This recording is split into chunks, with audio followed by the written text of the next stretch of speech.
todos e a todas. Estamos mais uma vez aqui da União Evangélica, trazendo um webinar muito interessante nessa manhã de quinta-feira. Queremos convidá-lo para participar com a gente, para se interagir. Nós estamos aqui recebendo o pastor Ricardo Barbosa. Fizemos também um convite ao Paulo Júnior, só que ele teve uma pequena dificuldade, mas de repente ele ainda chega aqui. E nessa manhã de quinta-feira nós vamos tratar da temática o impacto de uma vida.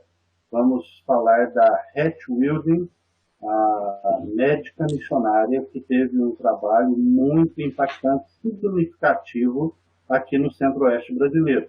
Então eu quero começar dando as boas-vindas e cumprimentando a Ricardo Barbosa, que é teólogo e tem formação também no Canadá, no Regent College, e tem tido um trabalho muito significativo aqui no Centro-Oeste brasileiro, em Brasília e também no país. Bom dia, Ricardo. Bom dia. Bom dia, Edel. Prazer é todo meu. Uma alegria estar com você novamente e com todo o pessoal que tem participado aí da União Evangélica. Que bom. E nós aí recebemos aí o Paulo Júnior também. Que coisa boa. Um privilégio. Bom dia, Paulo. Bom dia, gente. Acho que vocês estão me escutando. Eles estão certo aqui. Estão me vendo? Estão me escutando. Sim. Bom dia, Ricardo. Bom dia, Paulo. Prazer é meu. Bom, alegria revê-lo. Muito bom. Então, nós vamos tentar falar um pouquinho, nessa manhã de quinta-feira, sobre o impacto de uma vida pensando na vida de Hatch Wilding. Eu suspeito que vocês dois tiveram o privilégio de conhecê-la. Sim ou não? Ricardo? Eu tive. Conhecer... não propriamente assim. O tempo que eu passei na igreja em Anápolis, desde que eu nasci em 55, até quando eu saí de Anápolis e fui para Goiânia, ela frequentava a igreja, então eu me lembro dela, me lembro exatamente onde ela se assentava, todos os domingos. Se for aí na igreja, eu sento exatamente no mesmo banco e no mesmo lugar que ela se assentava. Me lembro onde ela morava, a casa dela, era perto da minha casa. Me lembro dela fisicamente, o rosto, o cabelinho dela, a telinha que ela colocava no cabelo. Agora, nunca tive o privilégio de sentar e conversar com ela. Eu era um menino, uma criança, um adolescente, então, assim, não convivi com ela, nunca conversei com ela, mas conhecer eu a conheci. Assim, legal. Frequentamos a mesma igreja. Isso. Paulo chegou a conhecê-la? Isso, assim, meu contato foi bem menor, né? Porque eu frequentava muito Anápolis, desde que eu me converti aos 14 anos de idade, eu vi Piúlio, né? De Anápolis lá, El Rancho, fui acampante do Ricardo, apesar da nossa pouca diferença de idade, são só 2 anos. O Ricardo foi o cara assim, que me acolheu, me protegeu no El Rancho, porque o ambiente do El Rancho era espiritual e selvagem. Então, eu tive o privilégio de ser protegido lá pelo Ricardo. Né? Não era tão selvagem, não. Estrangeiro. Era estrangeiro, velho. Era rústico. Selvagem não, rústico. Isso, rústico, bem rústico. Para quem estava acostumado com rancho que era quilômetros de distância, né? E tinha um rito lá da pasta dental e tudo mais. Mas eu frequentei muito a igreja de Anápolis, é uma igreja referente na minha vida. E aí eu posso dizer para você o seguinte, né? Quem conhece o fruto, conhece a árvore. Eu não tive o privilégio de conhecer a mangueira, mas eu comi dos seus frutos, né? O Dr. Joe, os netos, assim, são muito queridos, então, assim, a gente conhece, eu sou grato pela vida dela, por aquilo que eu conheci, do que ela deixou, né? Aquele coração. Eu acho que ela conseguiu imprimir na família esse coração, assim, piedoso, gentil. Lá parece que não nasce ninguém nervoso, né? Não nasce ninguém tenso pela casa. Né? Ela conseguiu alcoolismo e não estresse. O Dr. Joe foi meu médico, e conversando com ele o ano passado, ele foi médico dos meus avós, dos pais dos meus pais, foi médico dos meus pais, e foi meu médico, né? E tratou de mim várias vezes, me lembro bem das consultas com ele, e foi meu professor de escola dominical e foi quem me orientou para a profissão de fé. Uau! Que coisa! Tá vendo? E eles têm uma marca, a casa ali tem uma marca assim, de doçura, de gentileza. Isso, né? É verdade. Não é, isso mesmo. não é verdade, Ricardo? Eles têm uma marca de gentileza. E é engraçado, Eliel, que é com todo mundo, é uma coisa que me impressionava, assim, essa gentileza. Eu acho que isso era muito dela, né? Eu acho que isso veio muito, assim, esse ar doce, assim, aquela coisa gentil, cuidadosa. E é para todo mundo, né? É para o doméstico e para o estrangeiro. Eu estou falando como estrangeiro, o Ricardo era de casa. Não tinha, tem. A dona Jalma também era uma doçura de pessoa, né? Então, a dona Jalma foi uma pessoa assim, de uma doçura, uma cantora. E o Dr. Joe, assim, ele trabalhou assim. Hoje eu acredito que ele ainda faz alguma coisa, mas assim, até recentemente, ele já com 85, 86 anos, imagino que ele esteja hoje assim. Ele trabalhou como médico, assim como a mãe dele, né? Esse legado de uma vocação, não é uma profissão, é uma vocação. O Dr. Joe, para mim, sempre foi uma referência, uma inspiração de alguém cuja atividade médica transcendia o sentido profissional do trabalho, né? Ele era aquele médico que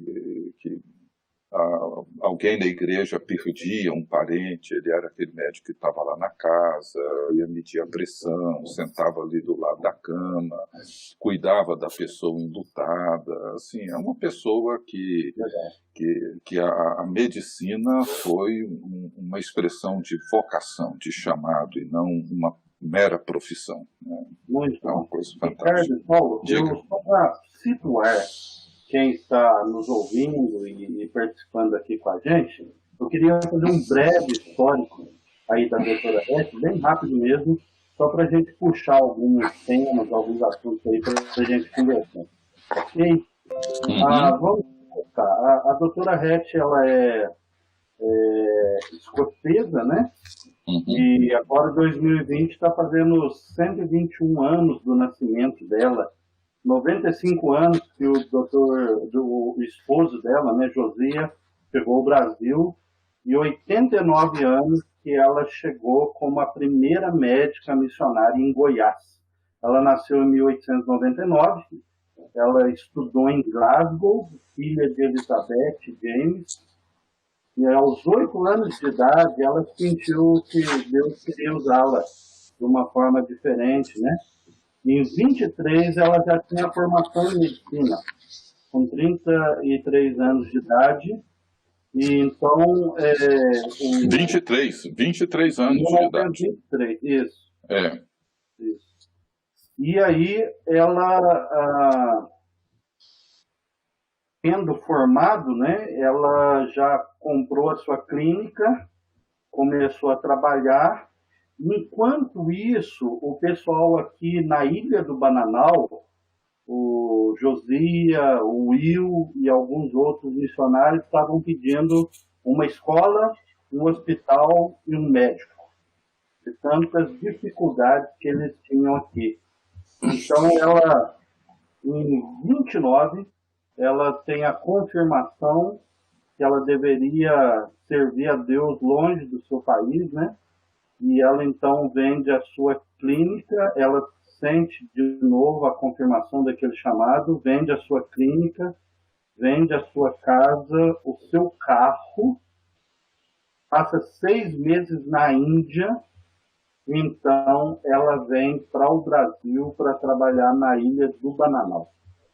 E aí, quando eu fico pensando nessa história, Ricardo e Paulo, eu falo, meu Deus, tem tantos pontos textos para você pegar, né, a questão da criança, da sensibilidade da criança, a questão da formação, a questão de abrir mão, por exemplo, né, de tudo que uma pessoa aí na sua normalidade procura, né, uma clínica, um carro, estou falando na década de 20 ainda, a questão da interculturalidade, alguém que sai da Europa e vem trabalhar com indígenas, com ribeirinhos, enfim, a vocação. O que para vocês chama mais atenção nisso? Vamos começar com o Ricardo aqui. Nesse emaranhado de coisas boas, Ricardo, o que mais te chama atenção? O Eliel, nesse período agora, assim, da pandemia, o Dr. Joe havia me dado uma cópia do livro dela, ainda em inglês, está até no Espiral, é uma cópia assim, que ele tirou e mandou aqui para mim. E recebi o ano passado, dei uma folheada e guardei para ler no momento certo, assim, né? Mas acabei me esquecendo. E aí, numa quarta-feira, já em abril, talvez, início de maio, mas numa quarta-feira, assim, num momento assim de muita uma certa angústia, né, vivendo assim algumas situações assim, tanto familiares quanto o contexto todo que a gente está vivendo. Terminei meu trabalho, assim, o que eu estava fazendo por volta de 7 da noite, e aí eu peguei esse livro e comecei. Estava atrás de alguma coisa para ler. Aí, por acaso, vi esse livro na minha estante, peguei e comecei a ler. E assim, numa sentada naquela noite, eu li o livro, terminei na manhã do dia seguinte, mas o livro, para mim, chegou num momento assim, fundamental. E algumas coisas assim que você já descreveu, né, mas me chamaram muita atenção. A primeira coisa assim que sempre me chama a atenção nessas histórias é o desprendimento e a coragem. Duas virtudes que me parece que se contrapõem à nossa cultura hoje, que é uma cultura que, ela, por ser mais consumista, ela é mais acumulativa, né, do que desprendida, né? Assim, muito mais difícil para a gente abrir mão das coisas hoje. E a outra é a coragem dela, que se contrasta principalmente no medo que essa pandemia, principalmente através dos meios de comunicação e dos discursos que a gente ouve por aí, gerou um pânico na sociedade, né? Um pavor, né? E ela transita exatamente na contramão desse processo, né? Quer dizer, ela se desprende, né? Me impressiona na história dela a alegria que ela sentiu quando ela foi naquela igreja e num culto, um pregador visitante falando sobre o chamado de Abraão, e ela disse que tremeu assim da cabeça aos pés, porque era Deus falando com ela, e ela chega em casa e ela diz que não conseguia dormir, tamanha a alegria dela. Ela disse que viveu um estado de euforia naquela noite, e se entregou para fazer o que quer que fosse, ir para o lugar que tivesse que ir, mesmo sem saber exatamente para onde, mas ela simplesmente assume isso, né? E rapidamente ela abre mão, como você já disse, do carro, da casa, da clínica. Isso uma jovem solteira de 20 e poucos anos, que na década de 30 ter um carro, assim, não era uma coisa para qualquer um, né? Assim, hoje ainda é difícil você ter um carro, né? Então, assim, era uma coisa assim, incomum, né? Principalmente uma jovem de 20 e poucos anos. Eu imagino que ela já vivia assim, um quadro assim, de sucesso profissional razoavelmente alto, né? Para a idade dela e tudo mais, né? Mas abrir mão de tudo isso e uma coragem imensa de vir para um lugar só descrever a viagem que ela fez, viagem de navio até Santos, subir para São Paulo, pegar o trem, ir até Catalão, Goiás Velho, a Aruanã, e depois pegar um barco e viajar 2 semanas rio acima, até chegar na Ilha do Bananal. Assim, hoje, às vezes, para alguém ir para um acampamento de avião, com ar-condicionado e tal, a turma faz corpo mole. Assim, você pegar uma pessoa a essa altura da vida, sozinha, sem falar o idioma, é simplesmente uma coisa assim que me deixa envergonhado, porque eu olho para aquilo e falo, meu Deus, eu não faria isso. Não faria isso, sabe? Não faria. E com todos os riscos que isso implicava. Então, o desprendimento e a coragem são 2 virtudes dela que naquela noite viraram assim, a minha cabeça do avesso, sabe? Fantástico. Muito bom. Paulo? Então, Ricardo, e diga-se que ela casou, né, com o Josias lá e ficou viúva muito rapidamente, né? Então, assim, 73 dias. Pois é. Agora você pensa... Pouco mais de 2 meses, Paulo. Isso. 2 meses. Não, assim, rapaz, assim... vou te falar uma coisa. Sabe o que eu acho interessante, Ricardo? Assim, para nós, eu tenho conversado muito com o Eliel. Uhum. A gente tem que associar as pessoas aos lugares. Porque quando Deus fala assim para Abraão, porque o chamado dela foi o chamado de Abraão, foi o que mexeu. E aquilo, quando eu li no livro dela, essa coisa do chamado de Abraão, a gente tem que entender que existe um onde para o seu quem, né? Então o chamado ele é uma combinação onde quem. E eu acho muito boa essa conversa, eu até vou forçar uma barra aqui, assim, nessa conversa com ele e com você, porque essa região aqui é o meu onde foi formado o meu quem. Então, assim, nesse sentido, eu me sinto também como alguém atraído para esse lugar, de maneira inexplicável. Então, foi ali na beirada das águas, ali foi no terraço da casa, ali na Rua 3, né?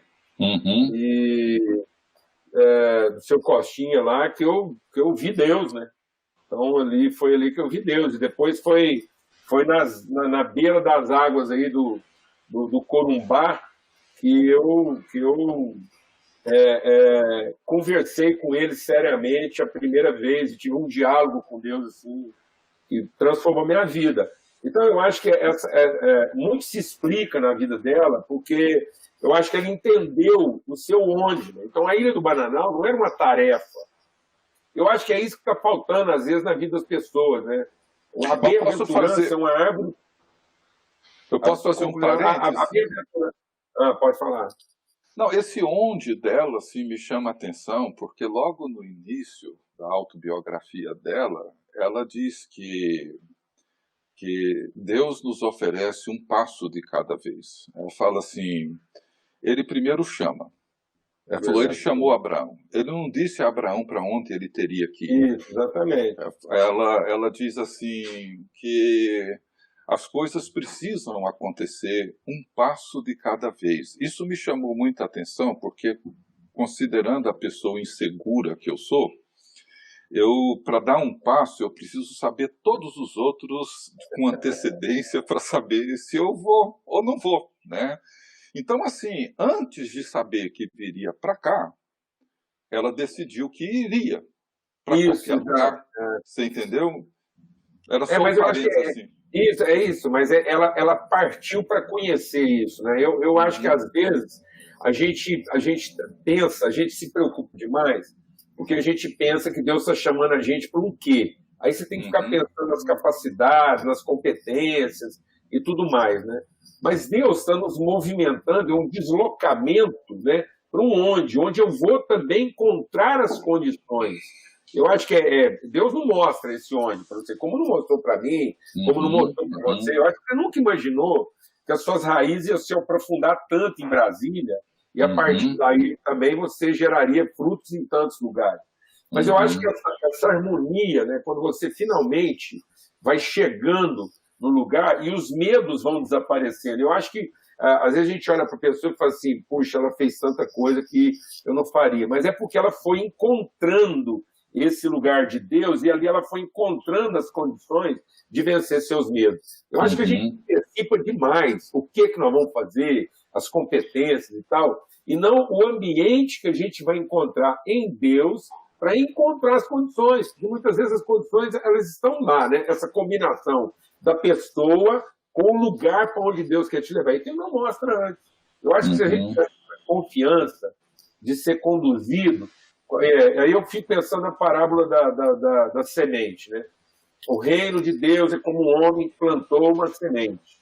E aí a eficácia da semente está associada àquele lugar onde ela encontrou as condições favoráveis. Porque ele fala, a semente caiu, um na beira do caminho, outro na pedra, outro no meio de muita carrapicho e tal. Então, assim, eu acho que é isso que está acontecendo com as pessoas. Às vezes, a ansiedade não permite na vida dela ser conduzida para Deus, para o seu lugar próprio. E aí, às vezes, a gente admira a vida dessa mulher, mas é porque ela encontrou seu lugar próprio. Ela foi sendo conduzida, ela passou pelo Pantanal, ela foi lá na Índia, aí ela chegou em Anápolis, né? Aí, em Anápolis, ela encontrou essas condições para produzir todos os frutos que Deus queria. Então, essa mulher que vai encontrando em cada lugar uma expressão própria. Eu creio que nós precisamos aprender isso com essas pessoas, né? Essa ousadia de ser conduzido. Às vezes a gente pensa na ousadia da tarefa. Eu continuo tendo medo das tarefas. Assim, se eu tiver que pensar, eu tenho medo das tarefas. Mas com 65 anos dá tempo de aprender isso aí? Que acho que comigo aqui. Não, dá. Você está vendo? Nós estamos aqui nessa conversa, eu estou aqui com você.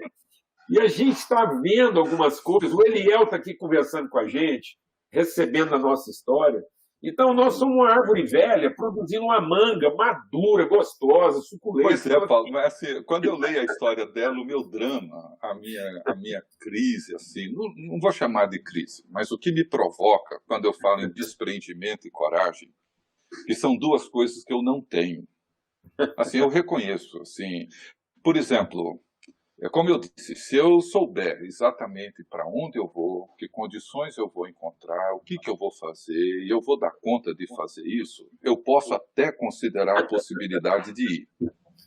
Mas fora essas condições, por exemplo, eu tenho dificuldade de mudar de casa, eu tenho dificuldade de mudar o número de telefone, eu tenho dificuldade de trocar o carro, porque eu não gosto de mexer em nada. Você entendeu? Assim, Claro. Eu não gosto de mexer. Eu fico com um carro velho até não funcionar mais, aí eu dou um jeito. Aí eu sou obrigado a fazer alguma coisa. Mas, assim, lidar com essas situações assim, desconhecidas, com esse cenário que é novo, imprevisível.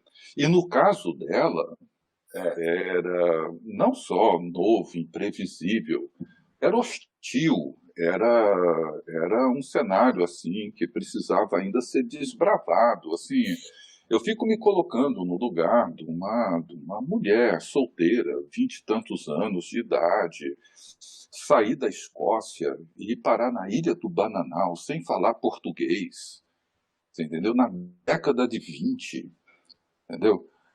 Eu não me animo a ir na Ilha do Bananal hoje, de avião. Assim, se me convidarem para ir lá, eu não fico animado para isso, entendeu? Eu já tive um lugar de barco.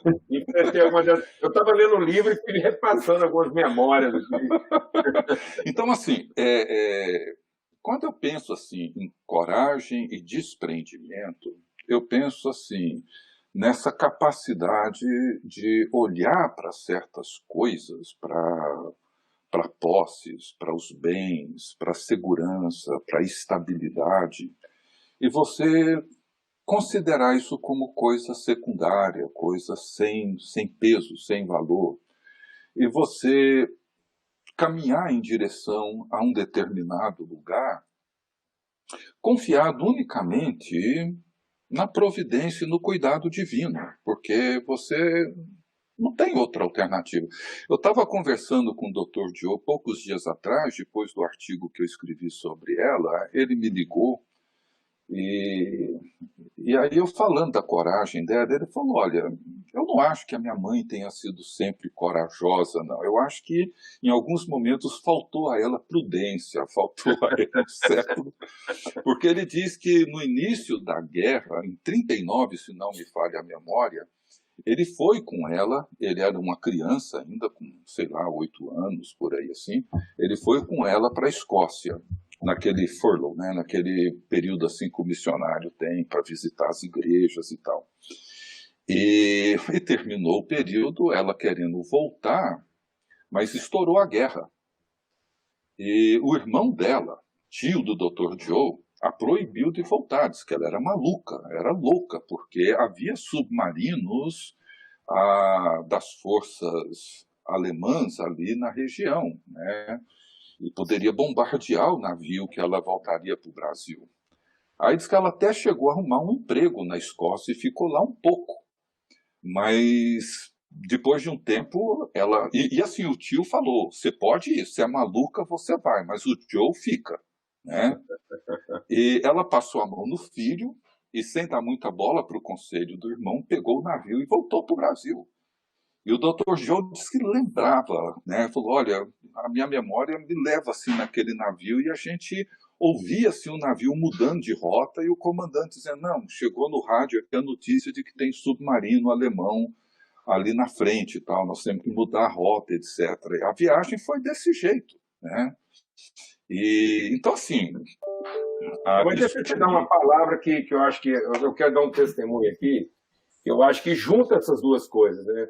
Junta essa estabilidade, essa imutabilidade, vamos dizer assim, né?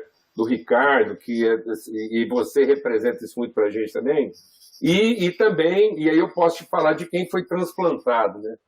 Que é mais ou menos essas coisas inquietas. Enquanto você mudou poucas vezes, eu em 10 anos mudei 12, né? Eu mudei mais de uma vez por ano. Então, assim... e tá casado, né? E vim para Goiânia para ficar 2 anos, né? E já vou ficar aqui, já estou aqui há 18. Já estou fazendo uma maioridade em Goiânia. E aí deixa eu te dizer uma coisa, é mais ou menos assim, né? É como se Abraão tivesse que viajar muito, enfrentar muitas coisas para chegar na terra. Mas o Isaac já é mais ou menos alguém nascido lá, então ele não teve que viajar muito, porque ele já é fruto desses locamentos. Acho que você já é uma planta do lugar. Então, talvez você não mudou, porque você já nasceu no lugar certo, você tem esse privilégio. E aí você produz um fruto denso, você já é essa combinação. Eu acho que você, Ricardo, é para nós, para a nossa geração, essa combinação, essa referência do tipo de fruto que esse lugar pode produzir. E eu vou evocar aqui, até para ajudar na nossa conversa, uma profecia do Couto Magalhães. A escola lá em Anápolis é batizada de Couto Magalhães. E o que muita gente talvez não saiba é que Couto Magalhães não é um nome evangélico. Por que aquela escola recebe o nome de Couto Magalhães, ficou lá até hoje, sendo que Couto Magalhães foi um dos presidentes de Goiás na época das capitanias, ele era um general da corte portuguesa. Ele é nascido em Minas Gerais, Diamantino, então o Couto Magalhães é mais ou menos assim, né? Eu, nascido em Minas, e veio prestar serviço em Goiás. Ele era um estrangeiro aqui. E foi produzida uma pesquisa sobre o Couto Magalhães na época dele, e ele é o antecessor. Ele é o cara fazendo essa profecia que vai alcançar a Hatch, vai alcançar o Fun. Então, são histórias muito parecidas, né, de sementes transplantadas e que encontraram aqui o melhor lugar. Então, eu vou ler a palavra profética do Couto Magalhães. Ele falando sobre essa região, esse exato lugar onde nós estamos aqui, as margens do Araguaia. E ele diz assim, ó... Através de Couto Magalhães, o Araguaia é apresentado como um rio marcado por imensas solidões, nos bravios sertões, uma artéria colossal como terra da promissão do povo goiano. Eles chamaram isso aqui de terra prometida do Goiás para o Brasil. E aí eu vou ler a conclusão da matéria, falando aqui, ó. um jornal produziu uma coletânea de matérias, esse jornal chamava Matutino Nova Pontense. E ele produziu... Meia Pontense, desculpa.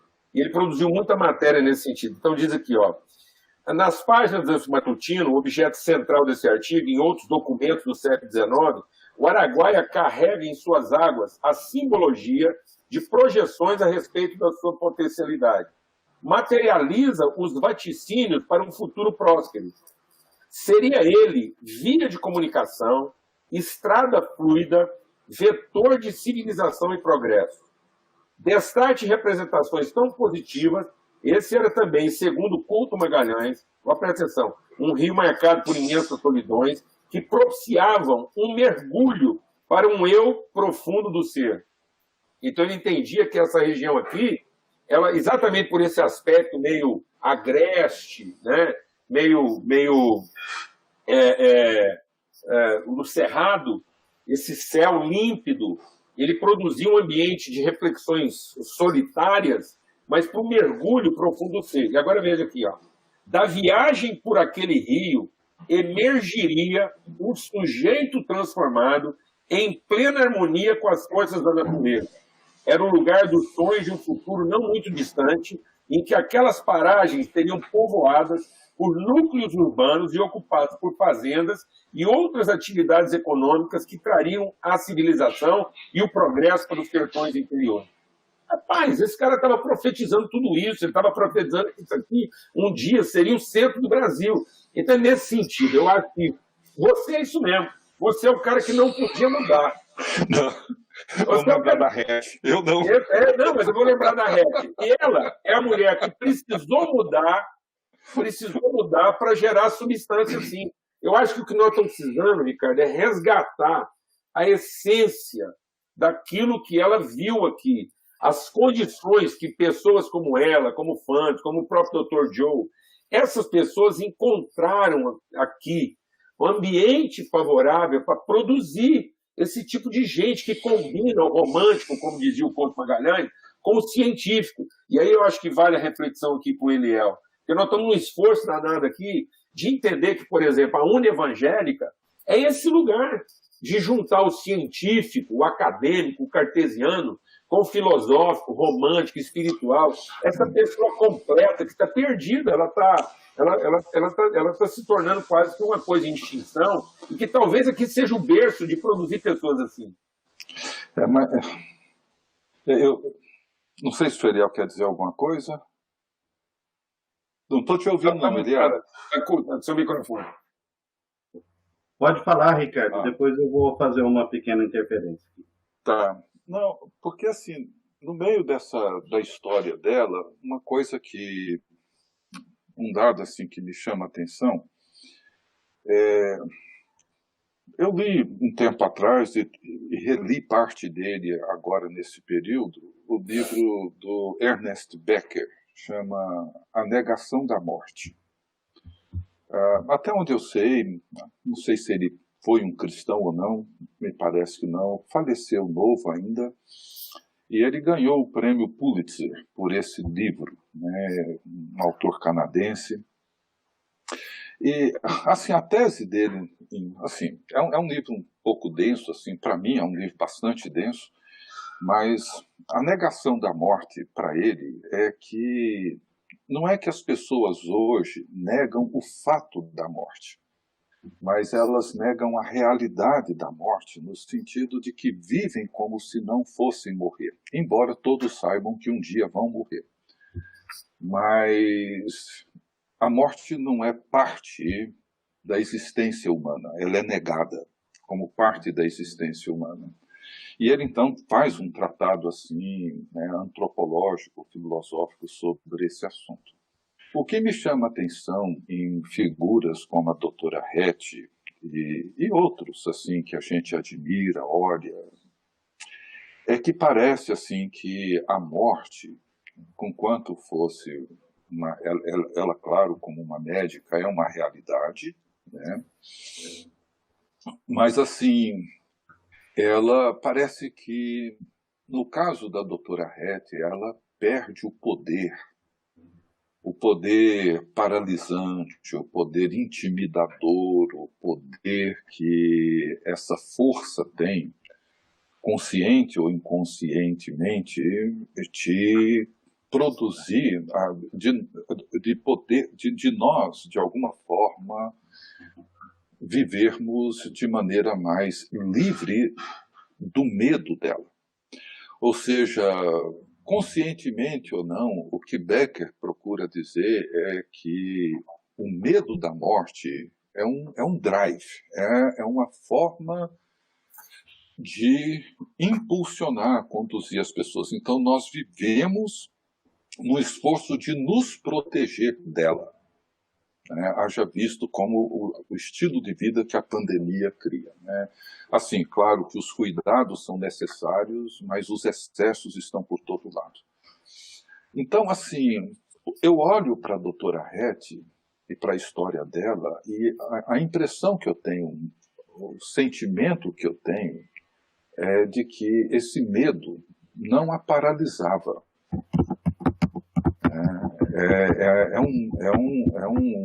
É um sentimento que parece que não compunha os princípios que definiam as decisões que ela precisava tomar.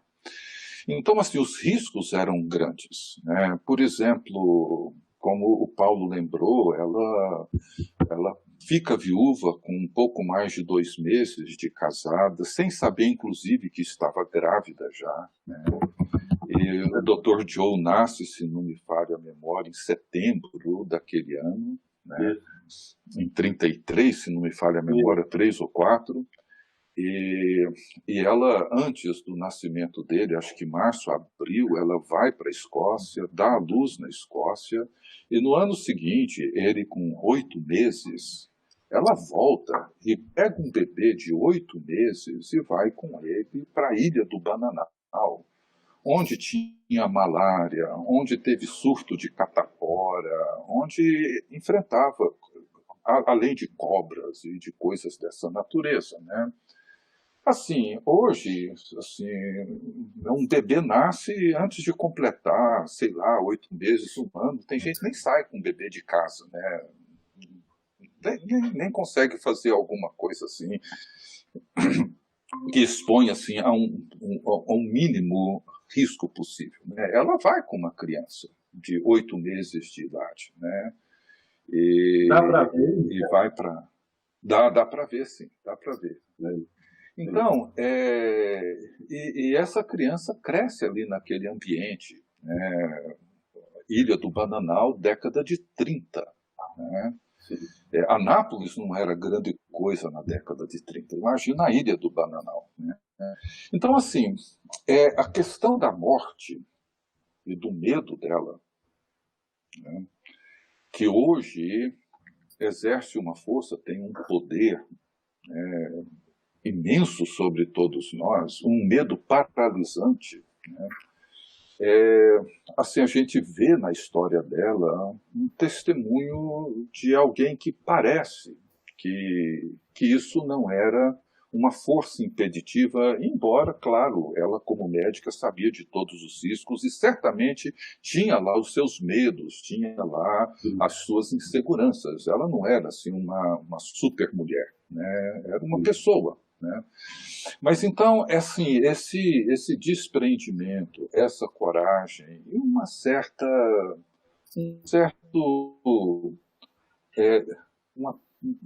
certa ausência de medo em relação à morte, sim, é uma marca assim, que acompanha principalmente o testemunho cristão ao longo da história e que nesse momento da existência humana, me parece que para muitos de nós é uma força que readquiriu seu poder, né? E que tem uma capacidade de paralisação muito grande, porque hoje grande parte do nosso esforço, da nossa energia e dos nossos recursos é para nos poupar. Muito bem, eu queria mostrar algumas imagens aqui, fazer um comentário, e queria que o Paulo falasse Paulo, como que a espiritualidade ela nos ajuda a tirar de nós mesmos, né? A gente sabe que aqui em Anápolis, a dona Rete, ela saía de cavalo ali onde é o Hospital Evangélico, para quem conhece Anápolis, e ela ia lá para a região onde é a igreja presbiteriana pioneira para atender leprosos, para dar vacina em doentes, e onde nasceu uma clínica e igreja. Quando ela chega na Ilha do Bananal, eu vou mostrar aqui para vocês, em 1930, veja se dá para vocês verem. Ela chega lá, tinha alguns colegas missionários lá, e logo em seguida, ela então começou a Casa da Missão com o pessoal, uma escola, um leprosário e a igreja, né? Só para vocês terem ideia, olha como que o pessoal era trazido para ser tratado, né? E aí, em 32, por exemplo, era mais de 100 pacientes, 26 alunos no internato, 28 pacientes com hanseníase, e aí vai contando a história. E uma parte também, que às vezes o pessoal não fala, é que ela ainda doou mais de 20 anos aqui em Anápolis, né? Porque a gente está falando sobre a Ilha do Bananal, que é um objeto de pesquisa interessante, ainda quero pensar nisso. Paulo, como que então como que a espiritualidade ajuda nesse enfrentamento do medo e uma pessoa deixa um legado tão grande? Como que é isso? Eu creio que a religiosidade, ela faz de tudo para não vir a óbito, né? Eu acho que uma coisa é você vir a óbito, outra coisa é você morrer, aproveitando a palavra do Ricardo, né? Eu acho que evitar o óbito, né? Porque a gente pensa o óbito como um encerramento. E a espiritualidade vê a morte como a transição mais essencial. Se o grão de trigo caindo na terra não morrer, ele não sofre as transformações. E eu creio que uma das dificuldades que nós estamos tendo é porque nós estamos com um endereçamento errado, né? Eu acho que assim, as pessoas elas perderam o significado da morte exatamente porque às vezes elas estão morrendo no endereço errado. E quando eu estou falando de endereço, eu não estou falando só endereço CEP. Eu estou falando de endereço propósito de vida. Então, e aí não há fruto. Quando você vem a óbito, né, num ambiente que não é o seu próprio, aquilo não frutifica. Então, ela não germina. É o caso lá daquela semente, uma caiu na pedra, outra caiu na beira do caminho, outra caiu entre espinhos, ou seja, ela não completou o processo. Então, não há testemunho de vida. Eu acho que é isso que está amedrontando as pessoas. Então, as pessoas veem a morte. Por que elas veem a morte como um fim? Porque elas não veem a vida acontecendo através daquela morte. Mas quando você vê a vida acontecendo, aquela morte está significada porque a semente caiu em lugar próprio, ou seja, ela não feneceu, ela não foi interrompida, né? Ela, pelo contrário, ela foi ampliada, ela produziu o seu fruto, ela não ficou só. Eu creio que o grande desafio hoje é que, como a religiosidade é uma ação solitária, né, a religiosidade é o indivíduo devocional no coletivo. Então, é uma devoção coletiva promovida por indivíduos. Então, você tem um coletivo de indivíduos onde cada um está promovendo a sua própria devoção. Então, não há relação, né? Não há fluxo de vida. Então, hoje não há esse fluxo de vida, você não conhece o que a vida é, você não entende, você não sabe, você não desfruta, usando bem a palavra, você não come o fruto da vida, você não prova, você não comunga a vida no seu significado. Uma das coisas que me marcou aqui no livro da Rete foi o Dr. Joe voltar lá e encontrar a cruz no mesmo lugar. E alguns índios velhos que conviveram com o pai dele. Rapaz, é isso. Eu acho que a morte está significada nisso, né? Quando o grão de trigo caindo na terra, ele não ficou só. Então, um homem como o Joe vai lá e vê vida em torno daquela cruz, né? Ele não está vendo lá só um aqui repousa. Não, aqui vive. Então ele volta lá do Pantanal, ou seja, por mais louco que parecesse, o povo falava assim, né? A Hattie está doida de levar o Joe com 8 meses de idade para o Pantanal. Ela não estava levando ele para o Pantanal. Ela estava levando ele para onde a semente do seu pai tinha sido depositada. Ela estava levando ele para reencontrar as fontes da vida, para reencontrar a sua própria história, reencontrar a vida, onde o sacrifício dela fez sentido. Ou seja, ela negar aquilo era ela pegar um rio caudaloso e cortar a sua relação com a sua fonte. Ou seja, por mais caudaloso que seja esse rio, onde está a morte do rio?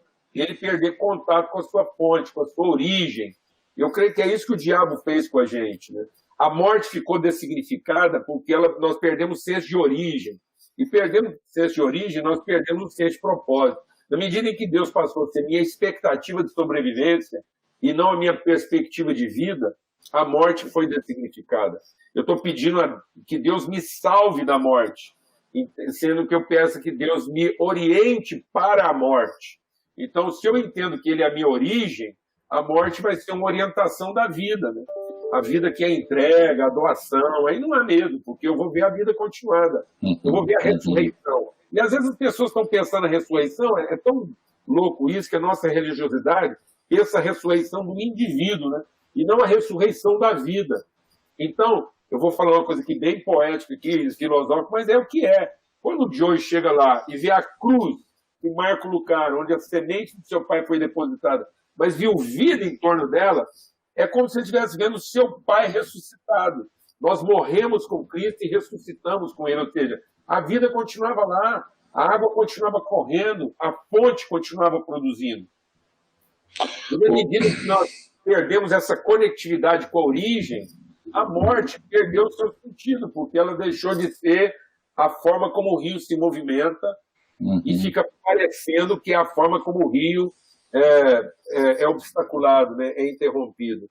E não é isso. Então, me marcou muito esse esforço da Hattie de trazer seu filho a conhecer também a sua própria história, no sentido, ó, tá vendo? Nosso sofrimento faz sentido aqui, ó. É aqui que o nosso sofrimento faz sentido. Se não houver ressurreição, se não houver vida no lugar onde nós morremos, então a gente morreu em vão, a gente morreu só. Uhum. Tem um poeminha que ela cita, Eliel, bem no início do livro. O meu está aqui em inglês, então, mas eu não sei se é dela ou se ela pegou de alguém, porque não diz aqui, mas ela diz assim: não para mim, meu tempo, meu talento, livremente tudo eu trago para Cristo, para ser usada alegremente no seu serviço, para a glória do meu Rei. E depois ela termina com esse mesmo poema dizendo: meu alvo é Deus, somente Deus. Não há alegria, não há paz, nem mesmo a bênção, mas Deus, somente Deus. E termina dizendo assim: por qualquer custo, precioso Senhor, por qualquer estrada. Então, assim, acho que esse poema descreve bem a espiritualidade dela. Ou seja, não estou atrás da minha alegria, da minha realização, da minha satisfação, do meu sucesso, nada. Tudo isso, nada disso diz respeito a mim, diz respeito ao meu talento, diz respeito ao meu tempo, diz respeito à minha realização. Isso diz respeito... meu alvo é o próprio Deus, não alegria, paz ou mesmo bênçãos, mas meu amado Deus, Ele me conduzirá, não eu, mas Ele, a qualquer custo, meu Senhor, seja por onde for. Então, assim, eu acho que esse poema descreve bem a espiritualidade dela, sabe? Assim, nada disso diz respeito a mim, nada disso diz respeito ao que eu posso ganhar com isso. Assim, não sei o que vai acontecer. Não sei se vai dar certo ou não. Não sei se eu vou sobreviver por tanto tempo. Não sei. Nada disso eu sei. Portanto, nada disso diz respeito a mim. E eu acho não, isso descreve bem a natureza, assim, bíblica da espiritualidade cristã. Ou seja, é essa postura eucarística. Olha, isso é o meu corpo que é dado, isso é a minha vida que eu dou. Ela se entregou, ela se doou. E se doou para quê? Para a glória de Deus. Pronto. Esse é meu alvo. Então, assim, é interessante que a prática da medicina, embora tenha sido, assim, o esforço dela, assim, que tomou grande parte do tempo dela, o que trazia grande alegria para ela era as noites reunindo as pessoas e pregando o evangelho e vendo gente se convertendo. Eu fico até imaginando ela, talvez com uma dificuldade enorme com português, não sei nem como que ela fez isso assim, mas ela evangelizava o tempo inteiro. E, assim, ela ia, às vezes, a Goiás Velho, ou ia num outro lugar, e a primeira coisa que ela pedia era permissão para realizar cultos todos os dias na casa de quem a hospedava. Então, assim, ela era uma incansável evangelizadora. Por quê? Porque nada traz mais glória para Deus do que o Filho dele sendo revelado, né? E era o que ela fazia.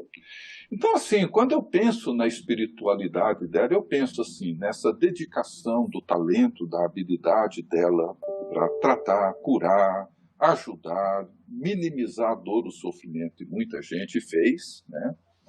E a grande alegria, paixão da vida dela, que era ver pessoas sendo levadas a Cristo e experimentando a redenção em Cristo. Essa foi a vida dela. Assim. Para mim, isso é fantástico. Esse poema, o meu alvo é Deus. Não diz respeito a mim. E é Deus assim, no seu propósito, essa condução. Eu acho que uma das coisas que aconteceu, né, quando as pessoas hoje ouvem falar de alvo, elas estão pensando em meta, não estão pensando no processo. Né? O alvo que ela fala é dessa caminhada, de estar com Deus, de ser conduzido, ou seja, eu não tenho razão de vida se não for ser conduzido por Deus em tudo. E eu acho que uma das coisas que vem acontecendo é essa separação. A partir do momento que a gente transformou o nosso alvo, em vez de ser o alvo, viver o propósito, passou a ser uma meta, né? Um objetivo, um resultado determinado. Então, hoje, muitos jovens têm a meta de ser um médico, e para isso eles investem na religião. Então, eles têm um momento religioso para alcançar a meta de ser um bom profissional. Às vezes, eu tenho a meta de ser um pregador, de ser um teólogo. E aí na meta de ser isso, ele vai lá e a vida dele fica separada, né? Ele fica todo segmentado. O que mais me chama atenção na vida da Hatcher e do Joe, do Fantes, né, e tudo que a gente viveu, é porque eles eram pessoas de ciência e fé, e você não sabe precisar onde está a linha divisória disso. Eles não têm assim, uma separação, né? Então, eles não eram um médico com a meta de pregar o evangelho, ou um pregador que tinha a meta de fazer medicina para poder pregar. Não, eles eram a pessoa inteira, e o propósito deles é que toda a vida deles fosse conduzida por Deus, então não tinha linha divisória. Quem convive com o Dr. Joe, por exemplo, esse negócio assim, o Ricardo falou uma coisa que eu acho que é bem emblemático de pessoas assim. O Dr. Joe foi meu médico. E ele foi o cara que me preparou para a minha profissão de fé, lá para minha. Tá vendo? Então, assim, então ele era médico de corpo e de alma, ou seja, ele não tem uma linha divisória. Então, era comum, às vezes o Ricardo não sabia se estava sentado na frente do médico ou do pastor, né, da sua pessoalidade. O Joe foi um pastor da pessoalidade dele. Quando eu encontrei o Dr. Joe, eu não sabia se ele era um médico que fez medicina, ou um médico que fez teologia, ou um teólogo que fez medicina. Então, você não sabe onde é que começava uma coisa, onde é que terminava outra. Essa água que vinha da mesma fonte, você bebia do rio. E quando você bebia do rio, você bebia tudo. Você bebia do conhecimento dele, e você bebia da espiritualidade. Eu acho que o que aconteceu, e está acontecendo cada vez mais hoje, é essa separação, essa dicotomia. As pessoas estão vivendo com uma mente dividida. Né? em nome dos seus objetivos, das suas metas, o que eles chamam de alvo de vida, eles estão se separando, estão tornando pessoas segmentadas. Então, se eles estão no ambiente religioso, eles são altamente devotos. E são no ambiente profissional, eles também... E quando tiram férias, também eles não querem conversar de nada. E quando eles tiram férias, eles não querem nem ser médico e nem religioso. Aí, se você encontrar com uma pessoa dessa de férias, você até duvida que ele é cristão ou que ele é alguma coisa, porque ele está de férias. Então, ninguém toca nesse assunto. Então, essa pessoa dividida, essa pessoa fragmentada, focada, né, em metas, em resultados. É muito comum hoje você ver tantos jovens na área científica e tantos jovens na área eclesiástica com meta, né? Eu tenho que ter uma igreja de tanto e vou plantar, vai virar isso.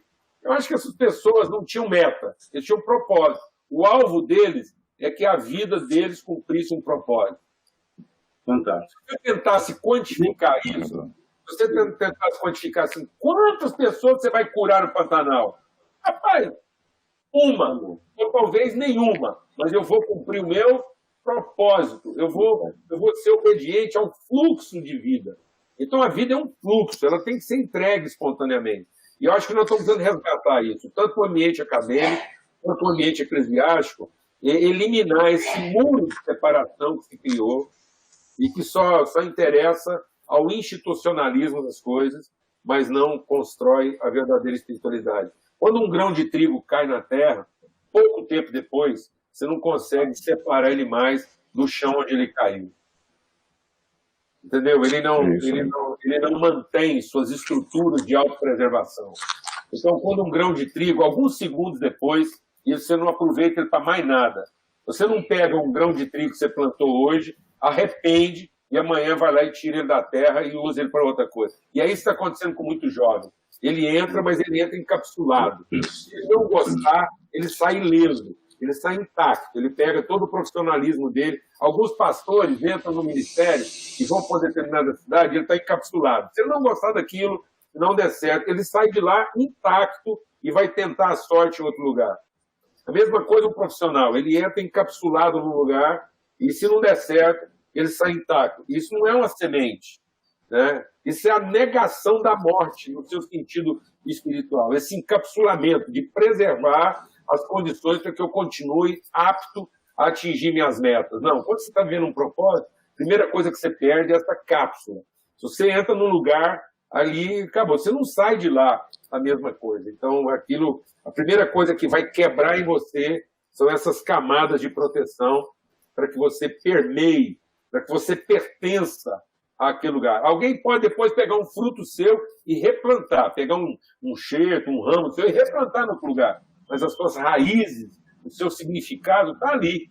Então, essa mulher conseguiu ligar. Ela ligava a Escócia ao Pantanal. Isso nunca foi desconectado da vida dela. Não era uma separação, né? Era uma transmissão, era um fluxo. O rio que corria lá, corria aqui, e a gente vivia das suas águas. Nesse sentido, Ricardo e Paulo, quando a gente olha para a doutora Hett, depois ela vai escrever o seu livro, e falando de morte, sofrimento, dor, né, lutas, angústias, ela acaba enviando o seu livro semeando em lágrimas. É interessante, né? Como ficou isso para você, Ricardo? Quando esse título seria a representação de uma vida, ou seja, não tem jeito de semear sem lágrimas, não tem jeito de frutificar sem semear em lágrimas. Como é que soa isso para você?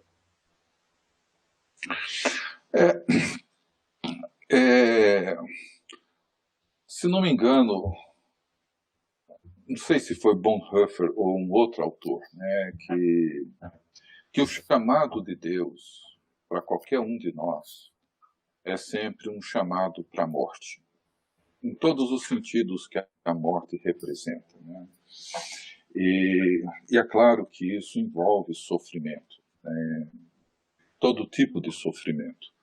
Envolve solidão, envolve incompreensão, envolve as dificuldades inerentes a essa vocação, a esse chamado. Eu não estou aqui me referindo apenas a missionários, eu estou me referindo a qualquer um de nós que leva a sério o chamado de Cristo, né? E é isso que a gente vê na história dela, né? Assim, é uma história de vida semeando, né?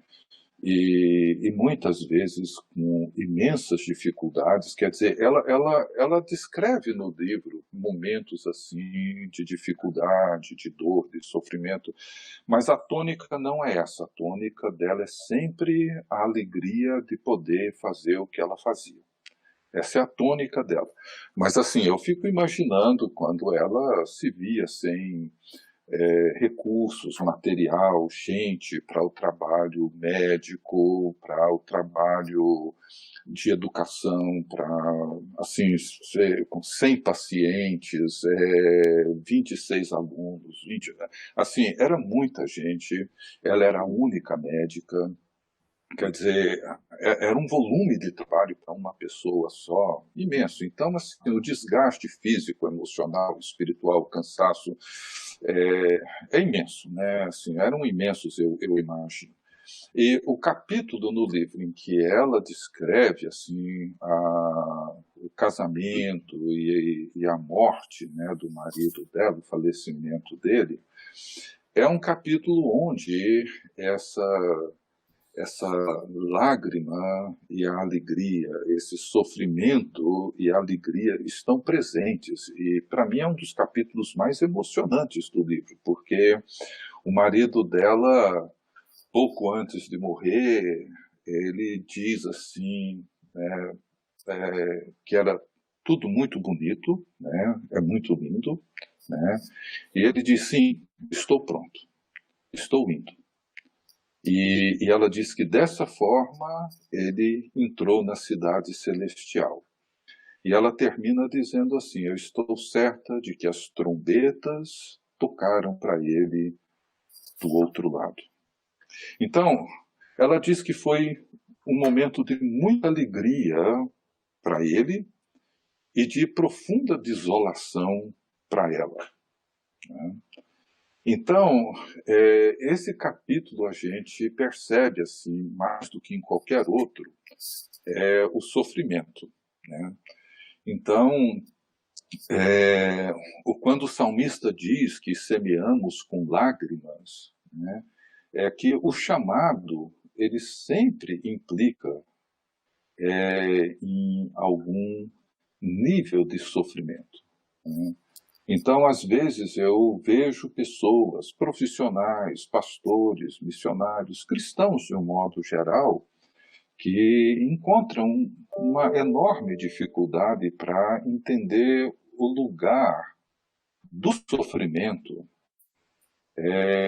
dentro daquilo que envolve a vocação. Se entendemos a vocação como um ato de entrega, seja o médico, seja o professor, seja o advogado, seja quem for, mas que se entrega num ato de serviço, né?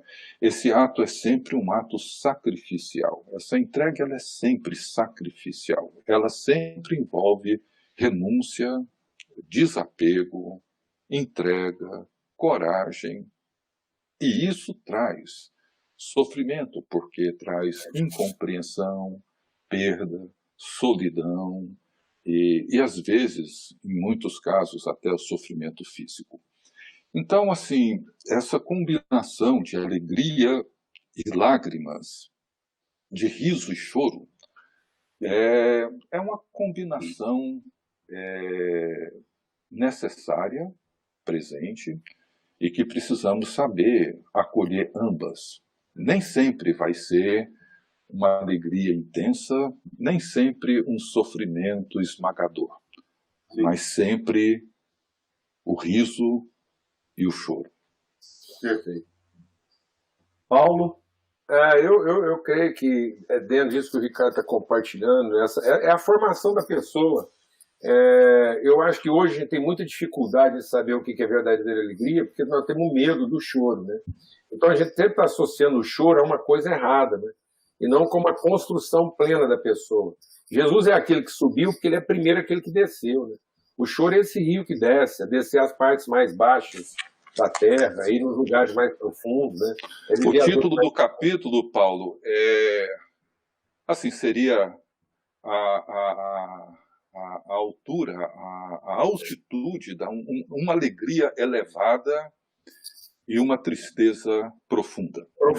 É a profundidade da tristeza e uma alegria que é alta, que é elevada, que é gloriosa. E aí é nosso problema como Rio, né? Porque às vezes a gente não entende que Jesus é o que subiu, né? Porque ele é primeiro aquele que desceu. Então nós estamos querendo significar alegria sem primeiro significar a tristeza. E aí a alegria nunca vai ser completa, porque a alegria sem ser significada na tristeza, ela tem medo. Então a alegria que não conheceu ou que não percebe, né, a composição da plenitude com a tristeza, ela tem medo de ficar triste, ela tem medo de perder, né? Por isso que Paulo diz, aqueles que foram consolados vão consolar outros. Rapaz, assim, eu tenho a liberdade de falar, eu vivi muitas lutas aqui, dramas intensos, o Ricardo, dramas intensos com os filhos, né? Muita luta, assim, você fala, meu Deus, será que eu vou dar conta, né? Ou então você faz a pergunta errada, né? O que a gente fez de errado para isso estar acontecendo? E não tem nada a ver uma coisa com a outra, porque é exatamente essa angústia profunda que nos leva lá ao lugar mais abismal, né, da nossa vida, esse vale, que te identifica. É ali que a gente encontra identidade. Para ser uma coisa de dentro para fora. A gente ainda vive uma religiosidade, Liel, de um fora para dentro. A gente quer uma alegria, né, que vem de fora, e não uma alegria que transborda de dentro, que vem lá do mais profundo da nossa interioridade, do esvaziamento, de conhecer Deus no seu lugar mais secreto, mais seco, no sentido assim, de conhecer Deus só. Não é nem as suas bênçãos, é você encontrar Deus, né? Eu vou até usar a palavra do Couto Magalhães de novo aqui, né?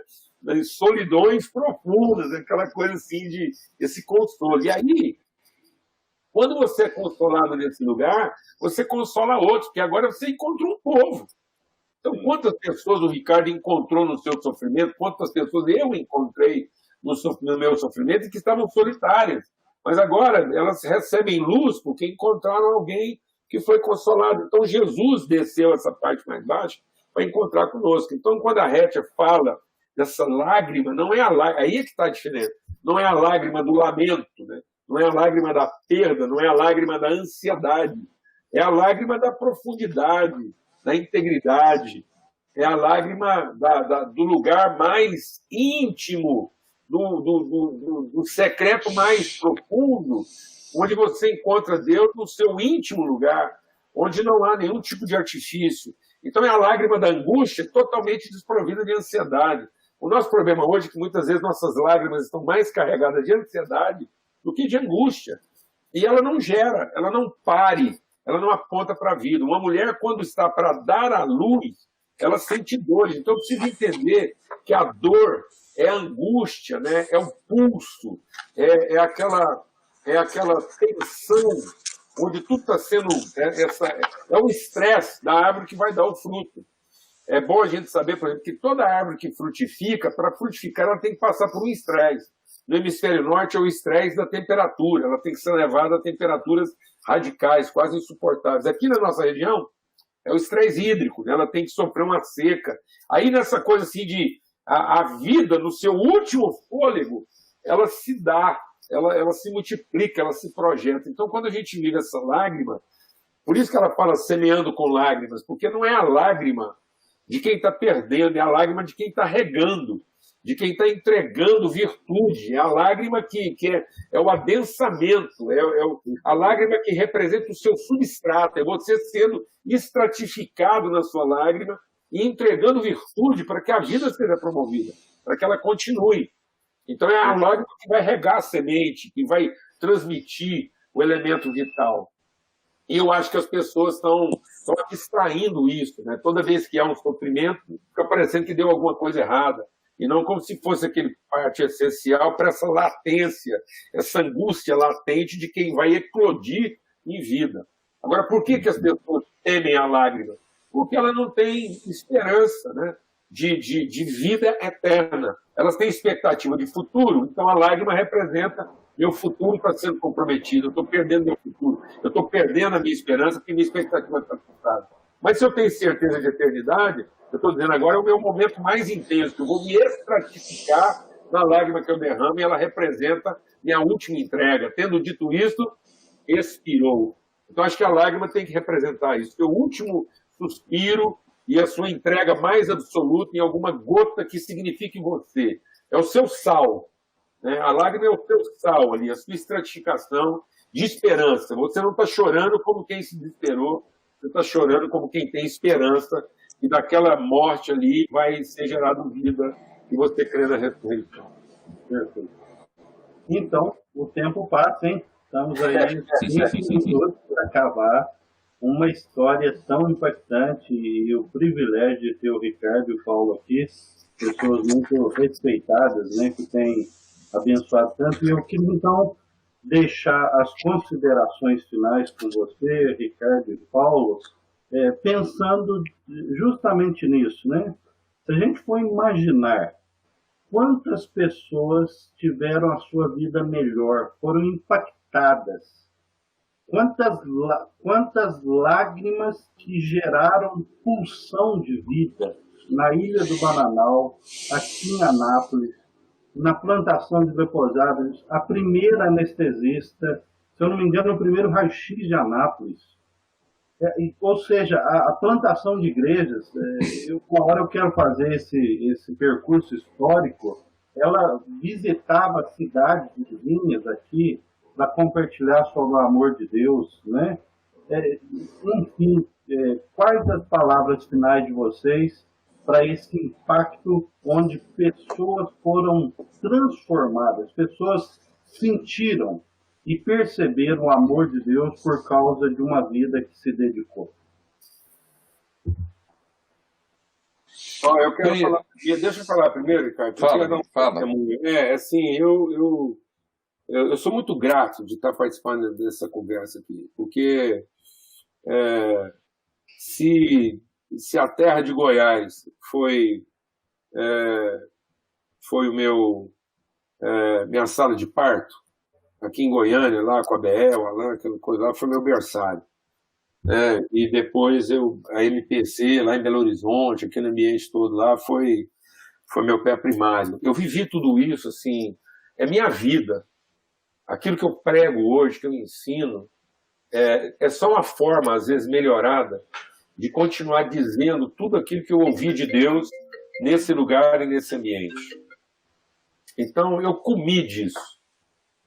Então, é isso que quando eu leio a Hetz, quando eu leio o Funston, é como se eu estivesse lendo a minha vida, é como se alguém estivesse me explicando. Sabe aquele descritivo, composição química? Então, quando você vai lá num negócio e fala assim, se eu tivesse que pegar minha composição química, com todo respeito, eu falo, quer saber do que eu fui composto, o que me compõe?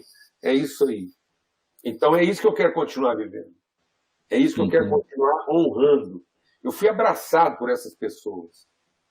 Então, os netos, a família da Hatcher, a família do Funston, esse ambiente todo aqui em Goiânia, Anápolis, eu tinha acabado, meu pai tinha acabado de desistir de mim. Eu era nascido na igreja presbiteriana e ele tinha desistido de mim aos 14 anos de idade. Ele disse, você não quer minha educação, você procura um rumo.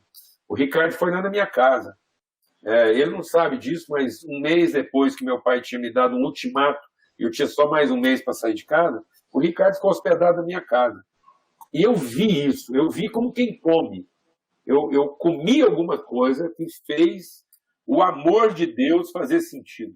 Eu escutava, meu pastor era fantástico, a minha igreja era maravilhosa, eu via pregação do mais alto nível, mas aquilo não fazia sentido. Até que eu comi, eu provei, eu experimentei alguma coisa que iluminou meus olhos. E eu vivi isso. Então, para mim, é muito forte falar dessas coisas, porque isso descreve. O Ricardo é alguém, às vezes eu falo do Ricardo e fica assim, desviando um pouco, mas essas pessoas, essa Essa história que nós estamos contando aqui está lá na minha composição química. Se você olhar o meu rótulo, está lá. Então, não depende do que essas pessoas fazem, não depende do estilo comportamental do Ricardo. Não depende. Às vezes o Ricardo tem esse jeitão, como ele fala, ele muda muito, mas eu comi na casa dele, eu comi da vida dele, eu comi da mesma comida que ele comeu. Com a mesma farinha, você faz um biscoito, você faz um pão, mas a gente é feito da mesma substância. A minha mistura deu um outro tipo de produto lá, mas é a mesma composição química. Você pode ter certeza que a gente continua aqui. E se você hoje ouve eu e o Ricardo, vou te falar uma coisa. Por incrível que pareça, a gente aprendeu a contar a mesma história de forma diferente. Mas nós somos duas pessoas que contam a mesma história há 40 anos. A gente prega a mesma coisa há 40 anos. E o povo se ilude porque a gente aprendeu formas diferentes de fazer a mesma pregação. Mas se você for olhar para o Ricardo, ele prega a mesma mensagem tem 40 anos. Eu também prego a mesma mensagem tem 40 anos. É só isso. E foi isso que a gente comeu dessas pessoas. É isso mesmo. Não. Bom, eu agradeço participar também com o Paulo, com você, Biel, e participar dessa conversa e lembrar do testemunho, da história, né, de pessoas que, embora o nosso relacionamento com a doutora Heth é do livro, é do depoimento, do filho, dos netos, mas o que fica para mim é isso, né? Desprendimento, coragem, entrega, num contexto como o que vivemos hoje, de uma cultura tão narcisista, tão autocentrada, onde as pessoas correm, e todas, pastores, profissionais, atrás da sua segurança, sucesso, realização, satisfação, etc. Olhar para a história de uma pessoa que não correu atrás disso, muito pelo contrário, ela foi na direção totalmente oposta a isso, né? Nada de autossatisfação, autorrealização, auto isso, auto aquilo outro, que virou assim o mantra da cultura de hoje, né? Ela buscou o outro o tempo todo, né? Ou seja, a doutora Heth foi uma pessoa outro-centrada, né? Diferente de sermos hoje uma cultura de pessoas autocentradas, né? Ela viu o outro. E ela termina o livro dela, pelo menos a versão que eu tenho aqui, dizendo que o começo do trabalho foi dificílimo, teve um custo altíssimo. E aí ela lembra o texto que acho que o Paulo mencionou, né, que o grão de trigo, se ele cair na terra e ele não morrer, ele fica só, mas se morrer, produz fruto. E ela então reconhece com enorme alegria, né, o privilégio de poder ter visto o fruto do trabalho dela ainda viva, né? Então, assim, é uma alegria para a gente, né, para o Paulo, para mim, para você, ter recebido, de alguma forma, a influência de pessoas assim. Não só dela, mas também de outros que atuaram em Anápolis, né, que chegaram aí na década de 20, de 30 e que trabalharam tanto na saúde, na educação, na evangelização, juntando tudo isso, nunca separando, com um custo altíssimo. Naquela época o custo era muito alto.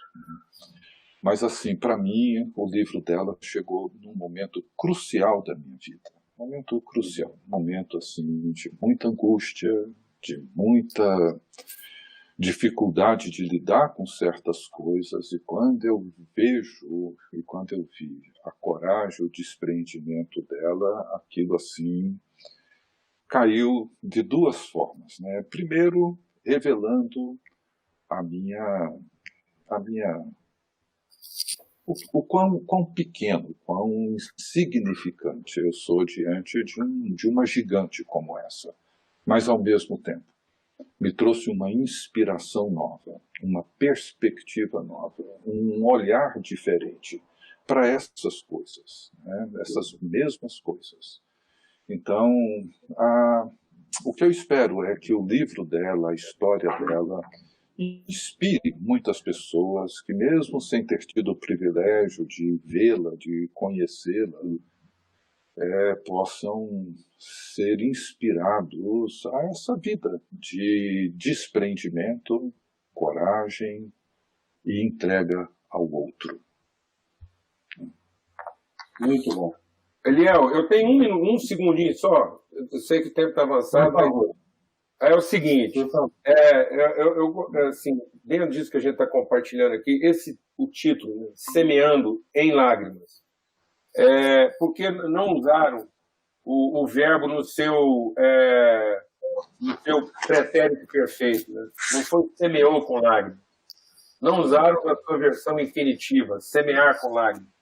Usaram, graças a Deus, o presente contínuo, semeando. Aquilo que foi semeado continua sendo semeado até hoje. Eu queria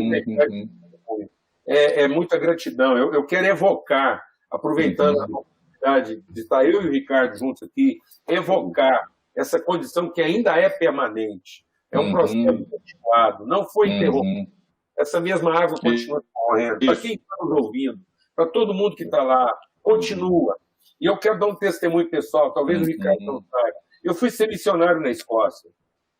Fiquei lá por 2 anos. Lá a gente concebeu e pariu eu sei a nossa filha mais nova, a Isabel. A Isabel nasceu lá, com risco de vida, um conflito danado. Então, nós temos uma filha nascida na Escócia e que hoje está residindo em Anápolis. Então, ela mora em Anápolis, ela é casada com a filha da Júnia e do Ronaldo. É o Ronaldo, neto do pastor Saulo. Então, assim, não tem jeito. Parece que Deus falou assim, Paulo Júnior, só para ninguém achar que você está doido, que você está variando, que isso é uma viagação. Aí, em imagem e semelhança. O que você está contando está acontecendo também de modo físico. O nosso neto, da filha mais nova, vai nascer em Anápolis. Ele vai nascer aí, a semente está frutificando, continua frutificando. O Ronaldo é uma herança bendita de um homem que me inspirou profundamente, o pastor Saulo. E eu nem imagino o quanto, e nunca imaginei na minha vida que um dia ele seria meu genro, pai dos netos, está aí em Anápolis, foi morar aí, está trabalhando aí, produzindo, você conheceu ele. Então eu quero dar esse testemunho, porque essa água continua, esse rio continua, e o que for plantado à beira disso aí vai continuar sendo bendito também. Quem beber dessas águas viverá. Amém. E como boa palavra, Paulo. Bom. Como testemunho disso, né, Paulo e Ricardo, a União Evangélica está fazendo aí uma pós-graduação para pensar nessa teologia aplicada, resgatar essas histórias e capacitar, né, dar ferramentas para os profissionais entenderem como que essa caminhada se dá, né? Essa caminhada de uma profissão banhada pela espiritualidade, impactante, que frutifica, que semeia. Muito obrigado, Paulo. Muito obrigado mesmo, Ricardo. Muito obrigado por esse tempo, por compartilhar com a gente. Que Deus abençoe. Um grande abraço. Eu que agradeço. Um abraço a todos. Obrigado. Deus abençoe. Obrigado, gente. Você que participou com a gente, fica aí o nosso abraço. Muito obrigado. Vamos postar lá no YouTube para você assistir com a gente. Um abraço, gente. Bom te rever, Paulo. Deus te abençoe. Valeu, um abração, Ricardo. Eliel, obrigado, viu? Valeu.